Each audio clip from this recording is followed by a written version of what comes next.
I was 29 years old, sleeping on a urine-stained mattress in a Manchester shelter with 17 pounds to my name, when a woman locked the door behind me and whispered the words that shattered my entire existence. "We've been searching for you for 25 years. My mother hadn't abandoned me. She'd drugged me, dumped me on the streets like trash, and stolen millions that were supposed to be mine, all while I starved, suffered, and survived hell. But here's what she didn't know. I was about to take back everything she stole, destroy the perfect life she built on my misery, and make her pay in ways she never saw coming. This is how I went from homeless to heiress, and how I became my mother's worst nightmare. My name is Sarah Mitchell, and I'm going to tell you exactly how the woman who gave birth to me tried to erase me from existence, and how I crawled back from nothing to take everything from her. That night at St. Anne's Women's Shelter wasn't my first time there. It was my third stay in 2 years. The place smelled like industrial cleaner mixed with desperation and broken dreams. 23 women crammed into a space meant for 15. Crying babies. Arguments over nothing because when you have nothing, everything feels like something worth fighting for. I'd learned to keep my head down, my mouth shut, and my few possessions close to my body when I slept. I was staring at the cracked ceiling, trying not to think about how I'd ended up here again, when I heard footsteps. Heavy, purposeful footsteps that stopped right beside my bed. I knew those steps. Margaret Hayes, one of the senior shelter workers. Mid-50s, gray hair always pulled back tight, kind eyes but professional boundaries. She'd processed my intake 3 times and never once asked me questions that weren't on the official forms. But tonight, she looked different. Her face was pale. Her hands were shaking. And when she spoke, her voice cracked in a way I'd never heard before. "Sarah Mitchell," she said, even though she damn well knew my name. I sat up slowly, my stomach already twisting into knots. "What's wrong? Did someone die?" "I need you to come with me," she said quietly. "Right now. To the office." When shelter workers pull you aside like that, it's never good news. I thought maybe the police were asking questions. Maybe there was a problem with my bed allocation. Maybe someone had complained about me. I followed her through the maze of temporary partitions and desperate women who didn't even look up because they were too absorbed in their own nightmares. The office was tiny. Filing cabinets. A desk drowning in paperwork. 2 plastic chairs that had seen better days. Margaret closed the door behind us and gestured for me to sit. Then she sat across from me and folded her hands on the desk, and I saw something in her expression that made my blood run cold. "Sarah," she said carefully, "what do you know about your family? Your birth family?" My walls went up immediately. I never talked about my past. Never. "Why are you asking me this?" "Please," Margaret said. "Just answer the question." I exhaled hard. There's nothing to tell. I was found wandering the streets when I was 4 years old. No ID, no family, no memory of where I came from. The police tried to find my parents but came up empty. I went into foster care and stayed there until I aged out at 18. That's it. That's my entire pathetic story. Margaret leaned forward, and her eyes were bright with something I couldn't identify. "Do you remember anything from before you were found? Anything at all?" I wanted to say no, but that wasn't entirely true. I had fragments, images that felt more like dreams than memories. A big house with white columns, a woman with blonde hair, a garden full of roses, a man's voice reading me stories. But I'd learned not to trust these fragments. They felt like scenes from someone else's life. "Nothing concrete?" I said carefully. "Why does it matter?" "Because 6 months ago, Margaret said slowly. I was going through old missing persons cases. I used to be a private investigator before I started volunteering here, and I found a case from 25 years ago. A 4-year-old girl named Sarah Mitchell disappeared from her home in Cheshire. The family searched for years. The case went cold, and the description of that missing girl matches you exactly. Same name, same age, same distinctive strawberry birthmark on your left shoulder blade. My hand instinctively went to my shoulder where that birthmark had always been. The room tilted sideways. That's impossible, I whispered. The police would have made that connection when I was found. Not if you were found in a different police jurisdiction, Margaret said. You were found in Manchester. The girl disappeared from Cheshire, nearly 50 miles away, and back in 2001, the databases weren't connected the way they are now. Cases fell through the cracks all the time. I think you fell through a crack, Sarah. I think you've been living under your real name your entire life and nobody ever connected the dots. I couldn't breathe. 25 years. I'd spent 25 years believing I'd been abandoned, unwanted, thrown away like garbage. That belief had shaped everything about me. It had made me suspicious and guarded and unable to trust anyone. It had led me through a string of bad relationships and worse decisions until I'd ended up here, homeless and broken at 29. If this is true, I said, and my voice sounded strange in my own ears, where is this family now? Why didn't they find me? Margaret pulled out a manila folder and slid it across the desk. My hands were shaking as I opened it. Inside were photographs printed from the internet. A blonde woman in her early 50s wearing an expensive black dress and diamonds, standing at some charity event with a fake smile that didn't reach her eyes. The caption read, Victoria Ashford Mitchell, philanthropist and socialite. A younger woman, mid-20s, with the same blonde hair and the same cold expression, posing for what looked like an Instagram photo. Charlotte Ashford, the caption said, influencer and heiress. And then a photograph of an elderly woman with kind, tired eyes and gray hair, standing in front of a massive estate that looked like something from a period drama. Eleanor Mitchell, the caption read. Widow of the Mitchell estate. Sarah, Margaret said quietly, your mother is alive. Her name is Victoria Ashford Mitchell.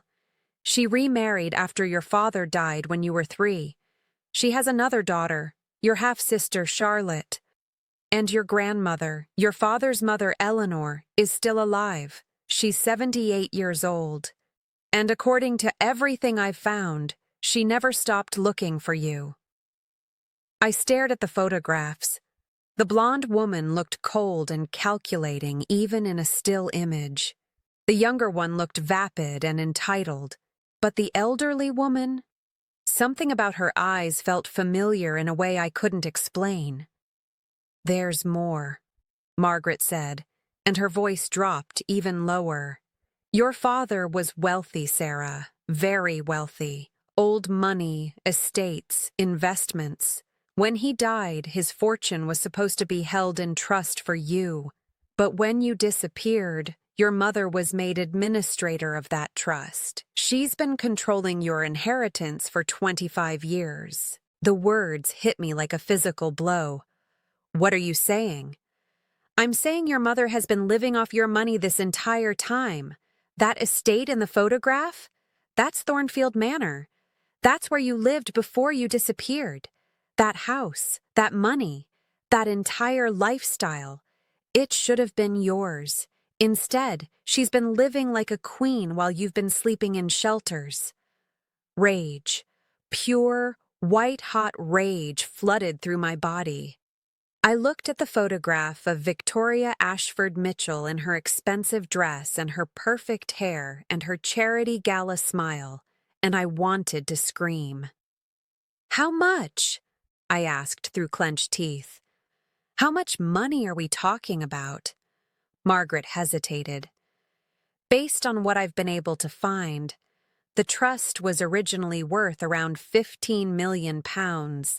That was 25 years ago. With proper management and investment, it should be worth significantly more now." £15 million. While I'd been skipping meals and sleeping rough and wondering if I'd ever escape the cycle of poverty, this woman had been living off £15 million that belonged to me. "Tell me everything," I said. "Every single thing you found." Margaret opened the folder wider. "I've been investigating quietly for 6 months. I didn't want to say anything until I was certain. The police report from your disappearance is strange. You weren't just found wandering, Sarah. A woman called the police and said she'd found a confused little girl, then disappeared before they could get her statement. The responding officer noted that you seemed drugged or sedated. You couldn't answer questions clearly for almost 24 hours. My blood ran cold. "What are you saying?" "I'm saying I don't think you wandered off and got lost," Margaret said carefully. "I think someone took you. Someone drugged you, removed you from your home, and dumped you somewhere you'd be found but couldn't identify where you came from. And Sarah, the most likely person to have done that, is your mother." The room spun. I gripped the edge of the desk to keep from falling. "She drugged me? Her own daughter?" "Think about it," Margaret said. "Your father dies suddenly when you're 3. His entire fortune is in trust for you. She can't access it freely. She's just the administrator, bound by legal restrictions. You're the beneficiary. As long as you exist, she can't have full control. But if you disappear, she gets everything," I finished, my voice hollow. "She gets rid of me and takes control of my inheritance." "Exactly. And look at the timeline. Your father died in January 2000. You disappeared in March 2001. Barely 14 months later, just long enough for her to plan it carefully." I looked at the photographs again with new eyes. Victoria Ashford Mitchell wasn't just a woman who'd let her daughter slip away. She was a woman who deliberately erased her own child to steal her inheritance. She'd drugged me, had me dumped on the streets, and then lived a life of luxury for 25 years while I suffered. And her daughter, my half-sister, had grown up with everything that should have been mine. The trust fund, the estate, the family name, the security, the education, the opportunities.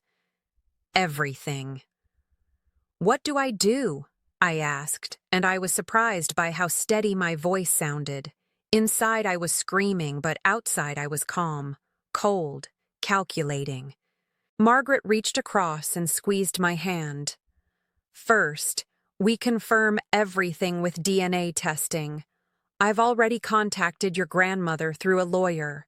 She's willing to do a test. She wants to know if you're really her granddaughter. If it's a match, then you have legal grounds to reclaim your identity and your inheritance. And if it's not a match, then I'm wrong, and I apologize for getting your hopes up. But Sarah, I've been doing this for 30 years. I'm not wrong. You're Sarah Mitchell. I know it." I looked at this woman who'd seen thousands of desperate, broken women come through these shelter doors, and who'd taken the time to investigate my story when she had no reason to. "Why?" I asked. "Why did you do this? Why did you care?" Margaret's eyes filled with tears. "Because 25 years ago, I worked the missing persons case for Sarah Mitchell. I was a junior investigator then, and it was one of my first big cases. We searched everywhere. We followed every lead. And when the case went cold, it haunted me. I never forgot that little girl's face in the photographs. And when you walked in here 6 months ago and told me your name during intake, something clicked. You looked so much like the age-progressed photos we'd created. I had to know. I had to find out if maybe, just maybe, we'd actually found her after all these years. I started crying then. Not sad tears, but angry tears. Furious tears. Tears for the little girl who'd been stolen. Tears for the teenager who'd aged out of foster care with nothing. Tears for the woman who'd ended up homeless because she'd never had a foundation to build on. But underneath the tears was something else. Something cold and hard and absolutely determined.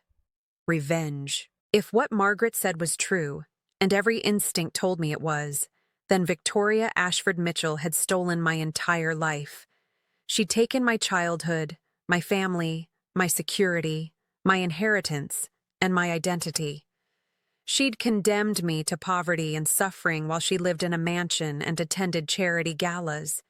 And now I was going to take it all back. Not just the money, not just the estate, everything. Her reputation, her status, her perfect life, her freedom. I was going to destroy her the way she'd tried to destroy me. "Let's do the DNA test," I said, wiping my eyes. "And Margaret, when this is all over, when I prove who I am and get back what's mine, I'm going to make sure everyone knows what she did. I'm going to make sure she pays for every single day I suffered." Margaret looked at me carefully. "Revenge is a dangerous game, Sarah." "Good," I said coldly, "because I'm about to play it better than she ever could." The DNA test took 2 agonizing weeks to process. Margaret arranged for me to stay in a small bedsit that the shelter owned for women transitioning to independence. 1 room, a kitchenette, a shared bathroom. It wasn't much, but it was mine, and it was safe. While I waited for the results, I did what I'd always done when I was scared or angry. I researched. I spent hours in the local library using their computers, digging into every scrap of information I could find about Victoria Ashford Mitchell. And what I found made me even angrier. She lived at Thornfield Manor in Cheshire, the same estate I'd disappeared from 25 years ago. The property was massive, 12 bedrooms, 8 bathrooms, tennis courts, stables, formal gardens. It had been in the Mitchell family for generations, passed down through my father's line. Victoria sat on the boards of 3 different charities. She was photographed constantly at high society events, always wearing designer clothes and expensive jewelry. Articles described her as philanthropic and dedicated to helping disadvantaged children, which was so bitterly ironic it made me want to scream. She'd been married twice since my father died. The first marriage lasted 3 years and ended in divorce. The second marriage was to a man named Robert Ashford, hence the hyphenated surname. He'd died 5 years ago, leaving her his fortune as well. My half-sister Charlotte was even worse. Her Instagram account was public and she posted constantly about her lavish lifestyle. Designer handbags, exotic holidays, first-class flights, expensive restaurants. Every photo was accompanied by captions about how blessed and grateful she was. She had over 50,000 followers who envied her perfect life. She did sponsorship deals with luxury brands. She called herself an influencer and an entrepreneur. But as far as I could tell, she'd never worked a real day in her life. Everything she had came from the trust fund that was supposed to be mine. I made notes, screenshots, timeline. I documented everything because I knew that when I finally came for them, I'd need evidence. I'd need ammunition. The DNA results came back on a gray Tuesday morning in November. Margaret called me into the shelter office and handed me an official document with trembling hands. There was no room for doubt. The test confirmed with 99.9% certainty that Eleanor Mitchell was my biological paternal grandmother. I was Sarah Mitchell. The missing heiress of Thornfield Manor. I'd been right. Margaret had been right. And Victoria Ashford Mitchell had been living a lie for 25 years. What happens now? I asked, staring at the paper that proved my entire identity. Now we get you a solicitor, Margaret said. A damn good one. She'd already made calls.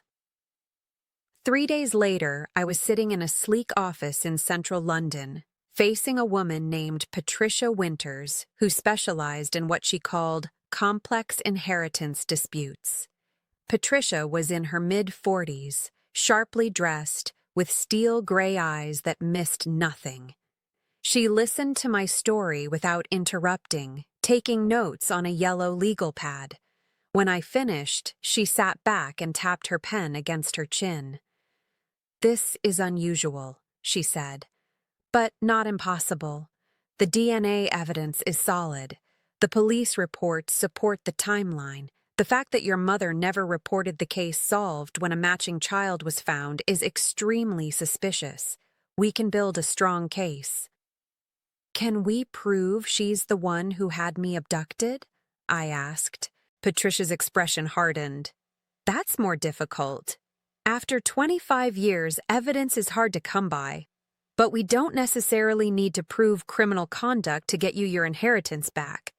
We just need to prove who you are and that you're entitled to your father's estate." "I want more than my inheritance," I said quietly. "I want her to pay for what she did to me. I want her life destroyed the way she destroyed mine." Patricia looked at me for a long moment. "Then we'll make that happen. But Sarah, you need to understand something. Your mother has resources. She has money, connections, expensive lawyers. This is going to be a long, brutal fight." "I've been fighting my whole life," I said. "I can handle it." "Good, because we start tomorrow." The first step was to contact Eleanor Mitchell directly. Patricia arranged a meeting at Thornfield Manor. Just me, my grandmother, and our lawyers. I took the train to Cheshire on a cold December morning.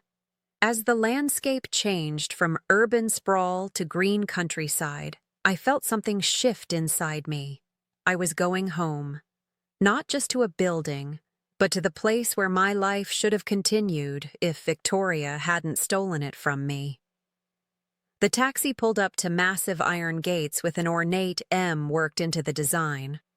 Thornfield Manor sat at the end of a long, tree-lined drive, and when I first saw it, my breath caught in my throat. I remembered it, not clearly, but in that same fragmented way I remembered everything from before. The white stone facade, the columns flanking the entrance, the gardens spreading in every direction. This had been my home. A woman in her late 50s answered the door. A housekeeper, not Victoria. She led me through halls lined with portraits and antiques to a sitting room where an elderly woman sat in a high-backed chair. Eleanor Mitchell was smaller than in her photographs, fragile-looking.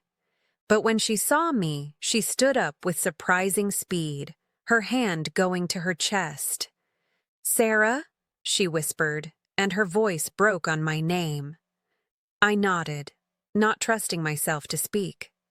She crossed the room and took my hands in hers, studying my face with tears streaming down her cheeks. "You have your father's eyes," she said. "You have his eyes and his smile and his spirit. Oh, my darling girl, my darling, darling girl." She pulled me into a hug, and I let myself cry into this stranger's shoulder. This stranger who was my grandmother, who'd been looking for me for 25 years. "I never stopped searching," Eleanor said when we finally pulled apart. "Never. I hired investigators. I offered rewards. I contacted every organization I could find. Victoria told me you were dead. She said she'd seen you fall into the river and drown, that your body was swept away. She made me believe you were gone." Fresh rage flooded through me. She lied to you. She lied to everyone. She had me drugged and dumped in Manchester, and then she pretended to grieve while she stole my inheritance. Eleanor's face hardened in a way that reminded me she was no fragile old woman.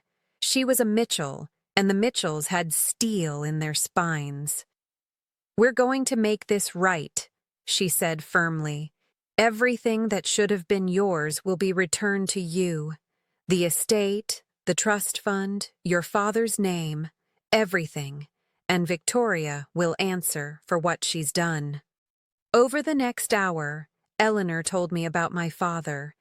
James Mitchell had been her only child. He'd inherited everything when he turned 25, the estate, the family business interests, the investments. He'd married Victoria when he was 30.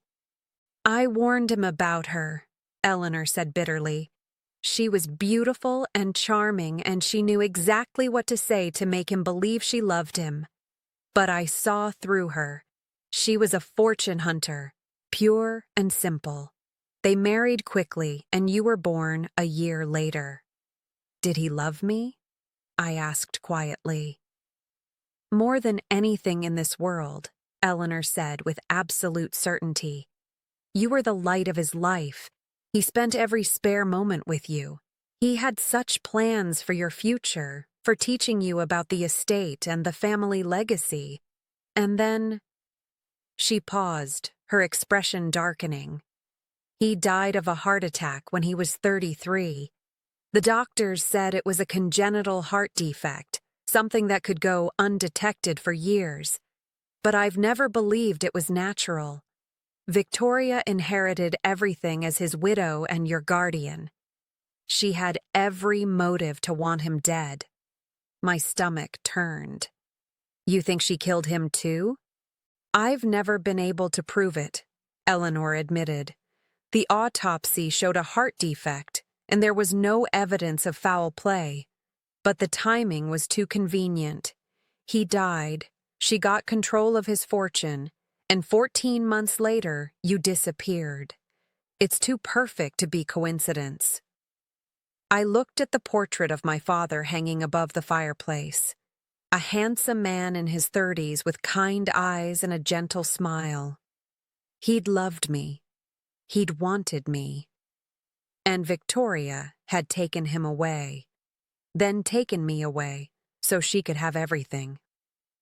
"I'm going to destroy her," I said quietly. "I'm going to take everything she stole, and I'm going to make sure she spends the rest of her life paying for what she did."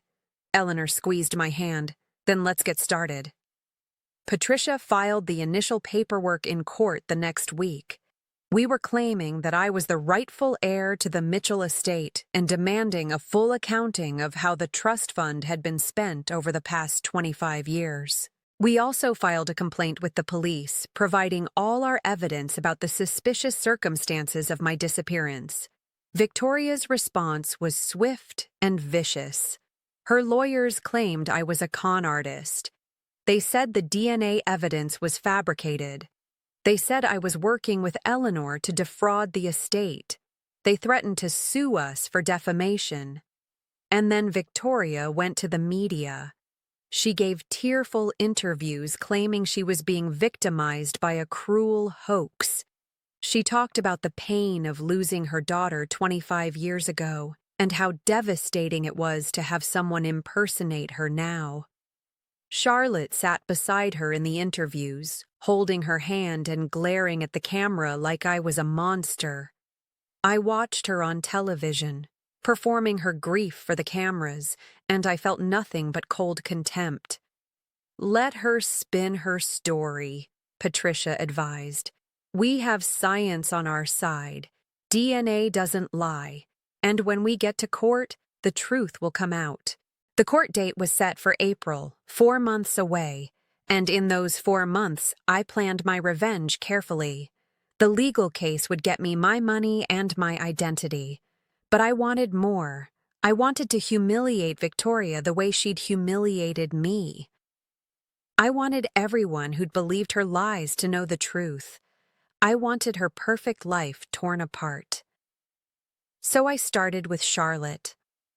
My half-sister's entire existence was built on social media, which made her vulnerable. I created anonymous accounts and began leaving carefully worded comments on her posts. "Isn't this the family with the missing daughter case?"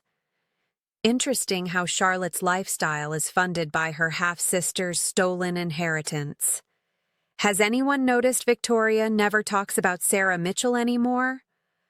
The comments got attention. People started asking questions. Charlotte's follower count began to drop as word spread about the court case. Sponsors started pulling out. Her perfect influencer life began to crumble. Next, I contacted journalists, real investigative reporters, not tabloid hacks. I gave them copies of all our evidence, the police reports, the timeline discrepancies, the housekeeper's testimony about Victoria's suspicious behavior before I disappeared. 2 major newspapers picked up the story. Suddenly, the narrative shifted. Victoria wasn't the grieving mother anymore. She was the suspect. I also hired a private forensic accountant through Patricia. I wanted to know exactly how Victoria had spent my trust fund over 25 years. Every penny, every transaction, every luxury purchase made with my money. The results were devastating. She'd blown through millions. Luxury cars, designer clothes, first-class travel around the world, a holiday villa in the south of France, 3 major renovations to Thornfield Manor. She'd given Charlotte a 6-figure annual allowance since she turned 18. Patricia prepared to present all of this in court. "The judge is going to be furious," she said with grim satisfaction. "Trustees have a legal duty to preserve and grow the estate for the beneficiary. She's violated that duty spectacularly." But I wanted one more piece of evidence. One final nail in Victoria's coffin. I asked Patricia's investigators to track down the driver who'd worked for Victoria briefly before I disappeared, the one the former housekeeper had mentioned in her statement. It took weeks, but they found him. He'd moved to Spain and was living under an assumed name, but they tracked him down. And when the investigators confronted him with the evidence and the possibility of extradition for child abduction, he broke. He admitted everything. Victoria had hired him specifically for one job: to drug me, drive me to Manchester, and leave me somewhere I'd be found. She'd provided the sedatives. She'd given him detailed instructions. She'd paid him £50,000 in cash. He'd done exactly what she asked, then disappeared with his payment and a new identity. We had her. The court case began on a rainy April morning. The courtroom was packed with journalists and spectators. Victoria sat at the defense table with her expensive lawyers, dressed in a somber black suit and looking appropriately worried. Charlotte sat behind her, shooting daggers at me with her eyes. I sat with Patricia and Eleanor, and I felt nothing but cold determination. The judge was a stern woman in her 60s named Justice Harriet Thornberry. She reviewed the DNA evidence first, consulting with court-appointed experts.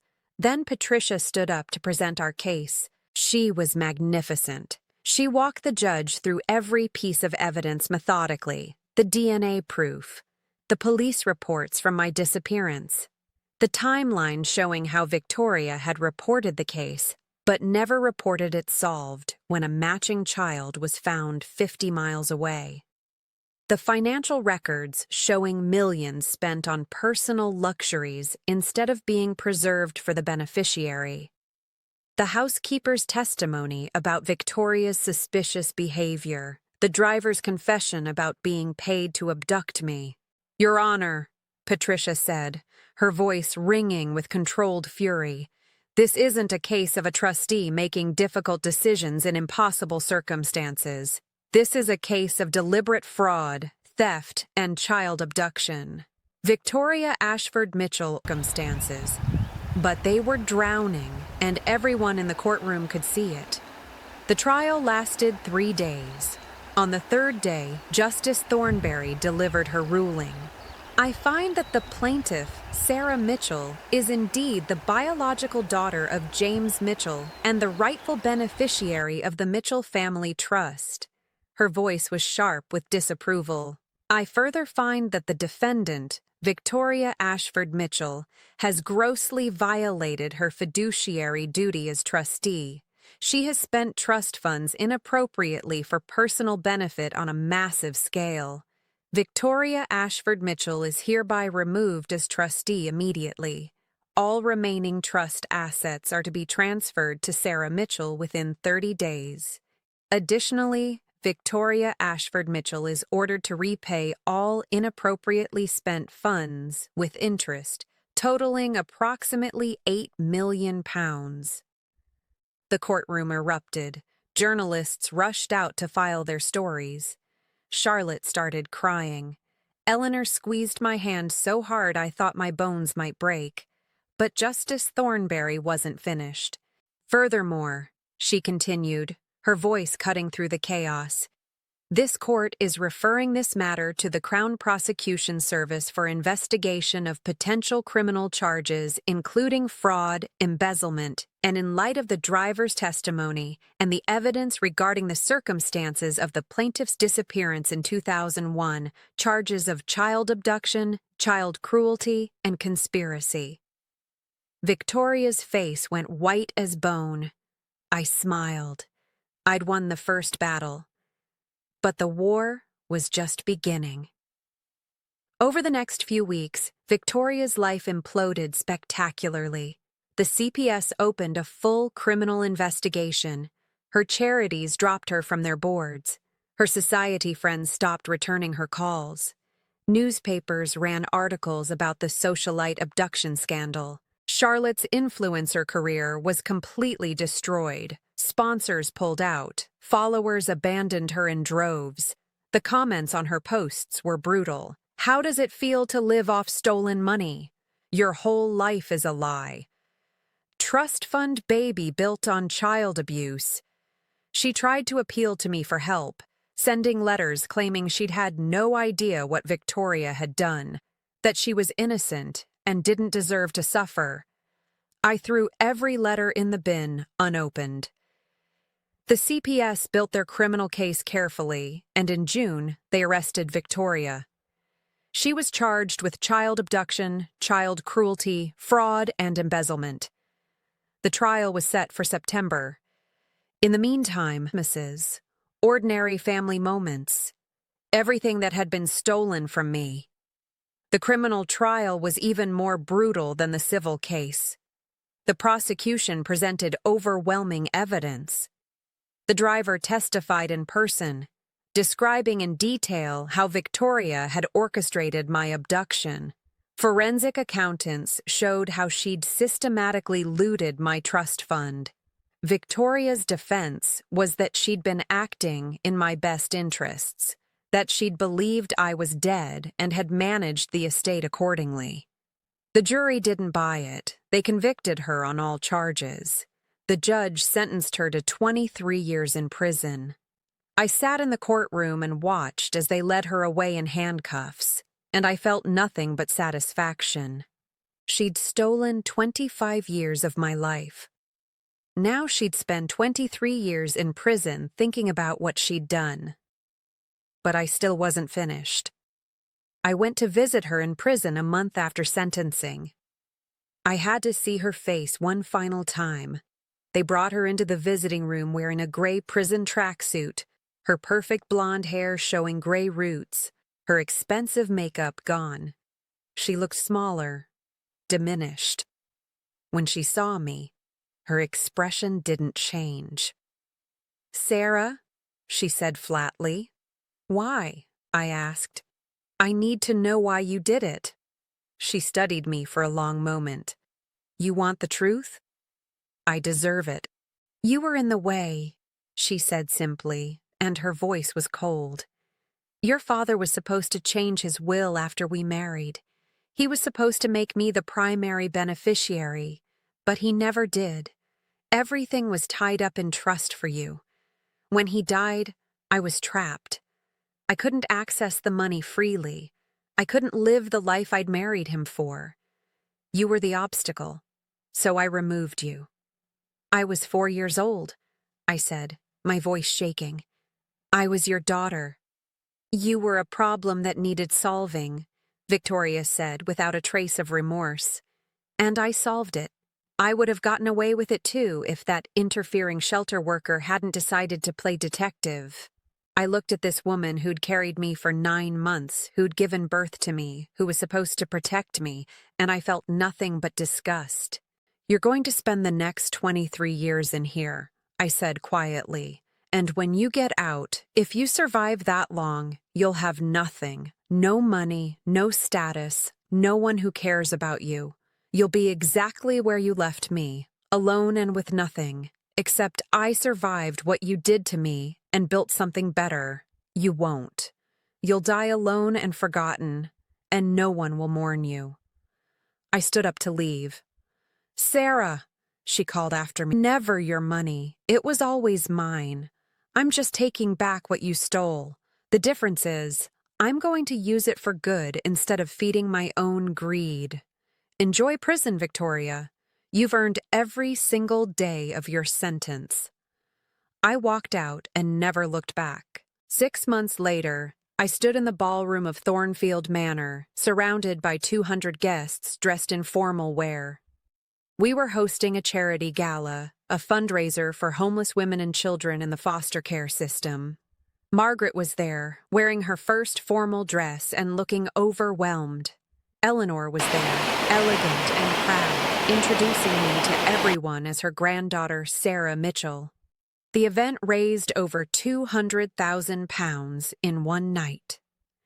When it was time for speeches, I stood at the podium and looked out at all those wealthy, comfortable faces. Most of you know my story by now, I began. The daughter who was stolen, the heiress who grew up homeless, the woman who came back from nothing to reclaim her birthright. What you might not know is what it feels like to be that woman. The room was silent. I spent 25 years believing I was worthless, that I'd been abandoned because something was wrong with me. I went hungry. I slept in shelters. I was alone and afraid and certain I'd never escape the cycle of poverty and pain. But I was wrong. There was nothing wrong with me. I was the victim of a crime, and the woman who committed that crime is now in prison where she belongs. I paused, letting that sink in. Tonight, we're raising money for the women and children who are where I used to be. The ones sleeping in shelters and foster homes, wondering if anyone will ever care about them. The ones who've been told they're worthless, but who are actually survivors. They deserve better than what I got. They deserve support and opportunity and hope. I looked directly at Margaret. My revenge isn't just that Victoria went to prison, though I won't lie and say I didn't enjoy that. My revenge is that I survived. I came back. I took everything she tried to steal, and I'm using it to help people she would have ignored. That's real power. Not destroying your enemies, but building something better from the ruins of what they tried to destroy. The room erupted in applause. Later that night, after everyone had gone home, I walked through Thornfield Manor alone. I went to the nursery that had been mine as a child, now being restored to its original state. I stood at the window, looking out over the gardens where my father had once taught me about flowers, and I felt complete. I'd been homeless at 29 with 17 pounds in my pocket and nowhere to go. Now I was home. Not just at Thornfield Manor, but in my own skin, in my own life. Victoria had tried to erase me, and she'd failed. That was the sweetest revenge of all.